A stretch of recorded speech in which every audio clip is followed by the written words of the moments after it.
सर्व विद्यार्थी, शिक्षक व पालक वर्गांना माझा नमस्कार. आज आपल्याला आपल्या या व्हिडिओमध्ये बघायचं आहे यल सायलेंट असलेले इंग्रजी शब्द. तर बघा, काही शब्दामध्ये यल आहेत, पण मात्र त्याचा आवाज आपल्याला करायचा नाही, म्हणजे त्याला सायलेंट ठेवायचं आहे. तर ते शब्द आपण बघू. Talk, calm, chalk, walk, balm, folk, half, palm,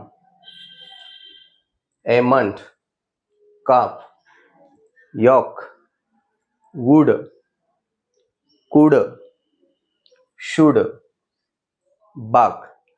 तर बघा, जेव्हा आपल्याला हे नियम माहीत नसतात तेव्हा आपण सरळ जे आपण आता 14 खडी आणि आधीची 12 खडी त्यानुसार आपण काय करतो, चालक, कॅल्म, चालक असं काही विद्यार्थी वाचतात. कारण काय, त्यांना हे नियम माहीत नसतात. तर असेच नवनवीन व्हिडिओ तुमच्यापर्यंत पोहोचण्यासाठी आपल्या चॅनलला सबस्क्राईब करा, व्हिडिओ आवडला असल्यास लाईक करा आणि गरजूंना आपला व्हिडिओ शेअर करा.